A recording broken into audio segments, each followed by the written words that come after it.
Okay, so now we're going to talk about arrays. So remember that in Ruby, Ruby is an object-oriented programming language. So arrays, strings, all those are actual objects. It's a class with method functions that we can call.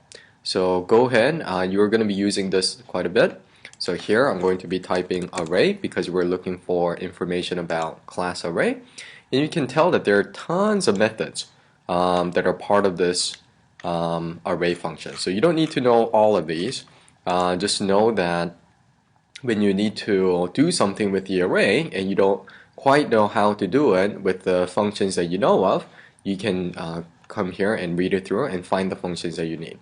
So here, I'm just going to show you some of the functions that I think are most important, and you should also type as you watch this video and see how it works. So again, we can do this using IRB, or you can type it on the Ruby file like this, RB file, and then execute it. So here I have IRB open, and here I have just the command prompt. Alright, so this is how we declare an array. An array starts with a square bracket. And I can either put strings, I can put numbers, I can put anything else. I can make multi-dimensional array, just like any other languages. So here, this puts this indicates the 0th element, so that's the 0th element because in programming it starts with 0. That's 1, 2, 3rd index, 4th index, and so forth. So let me go ahead and comment this out. So if I run this, if I save this, and I do Ruby exercise, it echoes out mot, which is the 0th element, Guido, which is the first element. So if I do 4, what is it going to say? And let me comment that out. So if I do that and run it, if you say John, you got it right.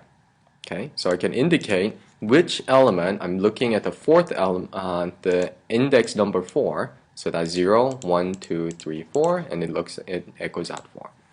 Alright, there are some weird things that you can do. Well, I guess it may not be so weird, but if you don't come from Ruby, there are a few interesting things that you can do.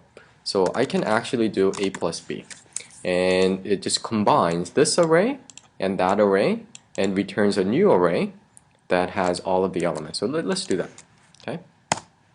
Notice that it just returned all of it. Okay. So here's another thing. A plus B is an array, but let's say that I want to convert this to a string. How would I do that? I can do this. So for example, let's say Cx is equal to A plus B, and I do X converted to a string. And if I now run the exercise, then it just echoed out.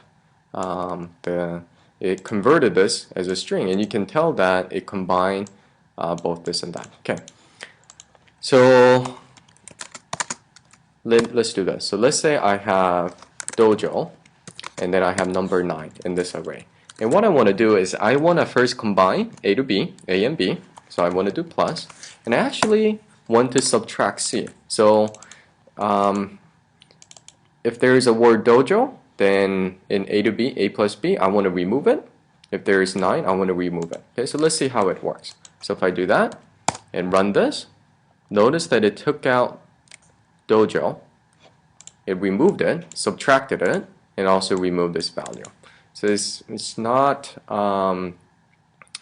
yeah, it's pretty interesting. So if you just really need to add another array to the other, you can do plus, or there is also a concat function that you can look up in the documentation, and it will do the same thing.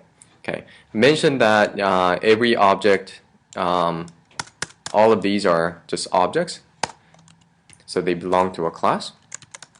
Let me demonstrate. If I do B, which is an array, and I have it echo out the class, it says an array, so it's part of the array class. Alright, let's look at a few different things. So I can do, there is a shuffle function which you can look up in the documentation. So let's first shuffle A. So if I keep running it, it just keeps shuffling it. Shows different results. And there's also another function called join, which you may use. And then it's basically the join function would join the different values of the array and return a string. So if I do that, then it shuffles it first and then joins the value of different arrays with that. And if I do this, okay, alright, and notice that I can just do a chain event. Alright, there's also delete. So if I want to delete, for example, Choi in this A array, and then if I want to echo out A, if I do this, then it removed Choi, and yeah, there it goes. I can also push an element, pop an element. I can also look at the length of the element. So let's do this. So let me now get rid of this. Okay, I put s puts A, and then I put puts A dot length, and I say length of A is, and I'm gonna use the pound. If I do this and save it, it says length of A is 5. Talked about join. I can reverse the array. I can shuffle it. There's another thing that you may see quite a bit. So here is how you can create an array with a bunch of strings. There's another way that you can create an array with a bunch of strings, and that is to use %s, and then you put this bracket, and for example you say Matt's Guido Dojo Choi John, and if you do this,